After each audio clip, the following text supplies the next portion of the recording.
Soy Lon Hudman y esta es la segunda parte de la colección sobre la nutrición. Esta vez hablaremos de la fibra. Conmigo está el Dr. James Scala. Gracias, Lon. Es un placer. En la primera cinta vimos brevemente los beneficios de la fibra en la alimentación. Pero acabo de leer un estudio que dice que en general solo comemos la mitad de la fibra que necesitamos comer diariamente. Así es, Lon. Esto contradice a quienes dicen que podemos consumir todos los nutrientes necesarios solo con los alimentos. Una vez más, hablamos de poder comer, pero no necesariamente estarlo haciendo. Uno podría consumir la suficiente fibra en los alimentos, y de hecho, en mi libro, Receta para la Longevidad, indico detalladamente lo que se debe comer para una adecuada cantidad de fibra. Lo que pasa es que la mayoría de nosotros no lo hace. ¿Por qué se nos hace tan difícil hacer eso? Bueno, Lon, los norteamericanos comen por puro placer y no por la necesidad de comer. Por ejemplo, si analizamos la alimentación promedio, vemos que las mujeres consumen de unos 6 gramos de fibra por cada 1000 calorías, hasta unos 6,5 o 7 gramos, mientras que los varones comemos de unos 5 o 6 hasta 6,5 gramos por cada 1000 calorías. No se necesita ser científico para darse cuenta que para alcanzar los 30 gramos de fibra por día que se necesitan, y si la persona está consumiendo unos 7 gramos, tendrían que consumirse unas 4000 calorías diarias. Y si en un comienzo ya somos una nación con sobrepeso, si lo hacemos, pasaríamos a convertirnos en bolas con brazos y con piernas. Usted dijo que los hombres comen menos fibra en la misma cantidad de calorías que las mujeres. ¿Por qué?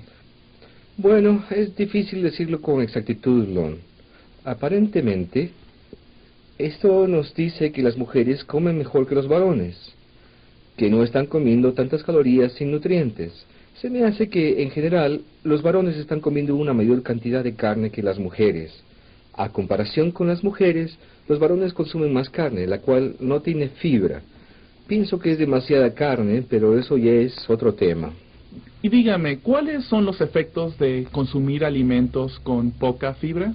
En promedio, para personas como tú y yo, uno de los primeros síntomas de consumir poca fibra es el estreñimiento, el cual es el síntoma más sencillo de... El estreñimiento en sí no parece ser un problema tan serio para preocuparse demasiado, ¿verdad? El estreñimiento en sí tal vez no parezca problemático, en sí sería inocuo, pero en realidad es un síntoma de otras cosas que están sucediendo. Y tienes razón, es un síntoma en sí inocuo, pero... déjame mostrarte este cuadro. Tengo un resumen de los factores de riesgo de cáncer al pecho, y en la parte superior está el estreñimiento. ¿Quién hubiera pensado que una mujer que sufre de estreñimiento tiene 4 veces más probabilidades de contraer cáncer a los senos que una mujer que no sufre de esto? ¿Qué tiene que ver el estreñimiento con el cáncer a los senos? Bueno, este es un excelente ejemplo de los beneficios de la fibra. Por ejemplo, hay varios subproductos del metabolismo de varias hormonas sexuales que aumentan el riesgo de cáncer a los senos. Por medio del conducto biliar, esos subproductos se descargan en el intestino delgado y si come suficiente fibra, son atrapados por la fibra, removiéndolos. Cuando no se come suficiente fibra, viene el estreñimiento y esos subproductos son reabsorbidos y se reciclan. Y eso es lo que los científicos piensan es la causa del aumento del riesgo. Aparentemente sin relación, pero muy importante.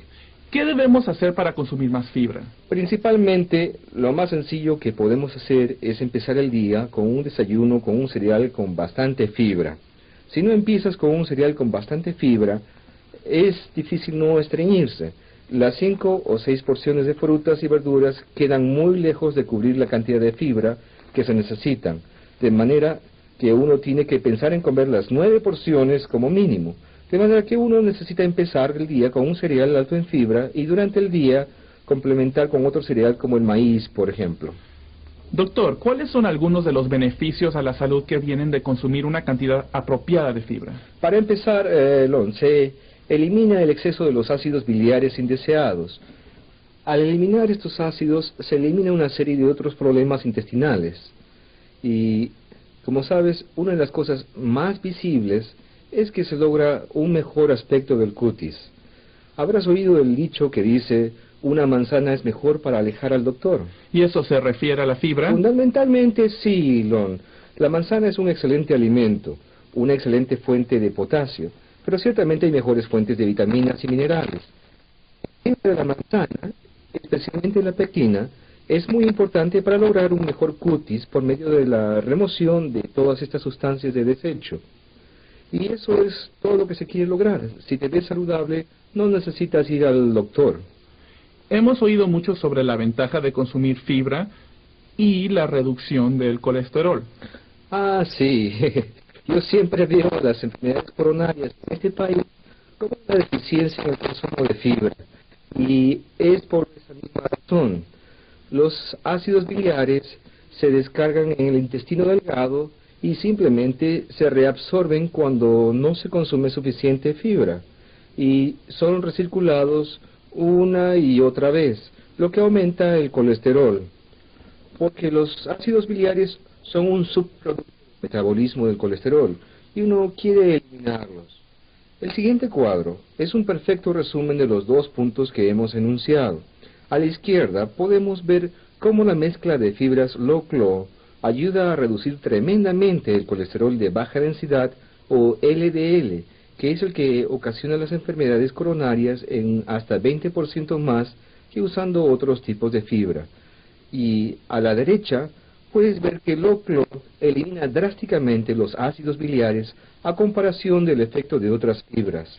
Esto se ve en este cuadro, no solo la eliminación del colesterol, sino también de los ácidos biliares. Uno puede hacer esto en su alimentación. No se necesita un suplemento alimenticio. Uno puede consumir una alimentación balanceada y obtener todos los nutrientes necesarios, pero la mayoría no lo está haciendo. En la otra sala tenemos una mesa donde se han colocado alimentos con alto contenido de fibra. Vamos a ir dentro de un minuto y ver estos diferentes alimentos, y hablaremos un poco más de su importancia en la salud. Otra vez, la buena alimentación es medicina preventiva. Los alimentos y suplementos son los elementos de esa práctica y la fibra es uno de ellos. Pues pasemos entonces. Bien. Dígame, doctor Scala, ¿qué es lo que está mezclando ahí? Este es el experimento que te mencioné, Lon. Con él quiero mostrar dos cosas. La primera, la capacidad que tiene la fibra para absorber agua. Y dos, que uno debe tomar abundante cantidad de agua cuando come fibra. Y lo que voy a hacer es mezclar esto bien y lo dejaremos aquí por unos cuantos minutos y será una demostración muy interesante. Dejémoslo por ahora.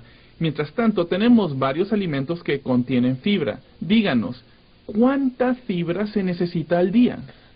Hay diferentes opiniones, Lon. Se necesitan como unos 30 gramos. Ciertos científicos decían que se necesitan 35, pero como punto colectivo por lo menos unos 30 gramos. El término fibra es un término general, pero entiendo que hay diferentes tipos. He escuchado hablar de fibra soluble e insoluble. ¿Puede explicarnos la diferencia? Tú lo has dicho, Lon. La fibra soluble o insoluble, hay quienes las llaman fibra blanda y fibra dura. La fibra blanda generalmente tiende a disolverse o formar una suspensión en agua, mientras que la fibra dura se asienta porque no se disuelve en el agua. Por ejemplo, en el caso del salvado del trigo y toda esta fibra, usualmente se consideran fibra dura insoluble. La fibra que se consume en las frutas y verduras, como en esta manzana, generalmente se consideran solubles, o el tipo que se disuelve en agua. ¿Y son diferentes? Trabaja muy diferente, Lon. Por ejemplo, la fibra dura tiende a absorber abundante cantidad de agua y produce regularidad. Esta otra fibra no absorbe tanta agua, pero sí se adhiere a otras sustancias, como por ejemplo ciertas grasas y aceites, reduciendo así el colesterol. Es por ello que ambas son importantes y esa es una de las razones por la cual los nutricionistas decimos que se deben comer alimentos variados, porque en realidad hay unos 6 diferentes tipos de fibra y todos ellos son necesarios